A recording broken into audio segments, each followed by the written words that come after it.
Hello and welcome to another exciting episode of the Super Breakdown. Today we're going to be taking a look at the RX-80PR Pale Rider, piloted by Chloe Kroos. Yet another DLC suit, but one that I think is actually kind of worth the price. I hope to be able to show that off today. As you can see, we have the basic chain gun, charge it up for a linear rifle. Linear rifle has slight tracking on it, does quite a bit of damage. However, the regular chain gun shots have a lot more tracking on them, as you can see there. It makes for a pretty good base weapon, and one of my favorite basic weapons in the entire game, because of how good the tracking is. It reminds me much of the Hyzax submachine gun. From there, you have the missiles. They're not too bad. They have some slight tracking on them. You know, they do pretty well.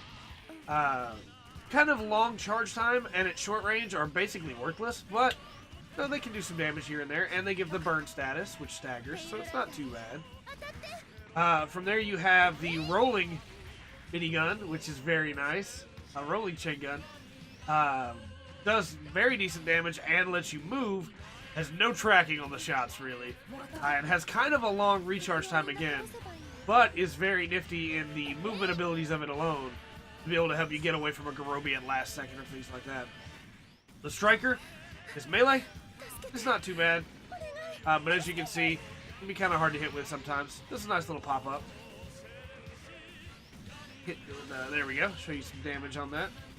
The last ability, you could say, is Hades mode, which you can trigger, which makes you faster and makes you use less boost to be able to get around. So it's very good for just getting in there and doing a bunch of damage. It does not, however, really increase your damage, so do not depend on it to get you out of a bad step. And it doesn't change your melee as other Ford changes do. When we get into the melee, you'll see why I don't think that's really a problem. Because I think the melee that the Pale Rider brings to the table is already pretty good. It doesn't really need to be changed. But we will get there in the second round. We normally like to show these off first. We almost have our burst. But as you can see, very nice for getting around attacks that you may not have been able to get away from, or being able to sidestep when you don't have the boost to be able to do so. Melee burst looks very cool. Very nice. And as we go into the second round, we ask, should you use and is it worth it to purchase the Pale Rider? Honestly, I think so.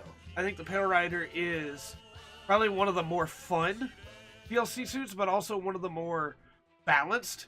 Like, it's got a good mid-range kit. It's got a good short-range kit. It's got a decent long-range kit. But it's got a lot of weaponry that some of the other DLC suits just don't have. And that gives it a lot more options. Even at this range, we can fire the missiles, and had he gone straight forward, we would have connected with it. You know? The chain gun to be able to get around and use the walls to be able to block attacks, things like that. The linear rifle. There's just a lot of options. And that's not even to mention Hades mode. But let's get into the melee. You have forward melee. Not too bad at all, you know. You have back melee. It's pretty decent. Just a single pop-up, you know. You have side melee, which is really cool. And you also leave a beam saber in them, which is pretty nice. After it respawns, we'll show off basic melee, which is my favorite of the four for the Pale Rider.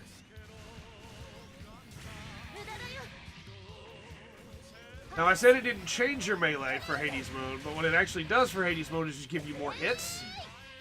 I guess you could say technically it does give you more damage, but I wanted to be able to show that before we really talked about it. You don't have long in Hades mode, so it's definitely something to remember.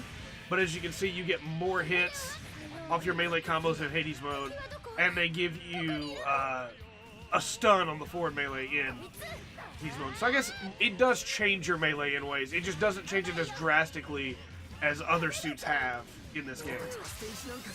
I think the ability to suddenly dip into Hades mode like that and change your string to have more hits than your opponent expected you to have is really cool. It doesn't change the back melee at all, really, which is kind of unfortunate. It feels like back melee is more of just a, hey, you're right in front of me and I need to get you off, you know? But all the other melee are really fun to play around with, especially when you pop into Hades mode. It's worth mentioning as well, of course, that when you burst, When you come out of the burst, you were automatically in Hades mode. So if you are out of Hades mode and want to use more Hades mode, you do that there. And that was the charging burst, or the charging melee, was the stomp. I think the Pale Rider is a lot of fun. Definitely worth playing around with. Again, I will state that it does change the melee in that it gives you more attacks. It just doesn't give you different melee like it has with previous suits when you enter the mode, the Hades mode. With all that said, though, I have been Trey. This has been the Full Spectrum, and remember to always enjoy the full spectrum. The Pale Rider has to offer.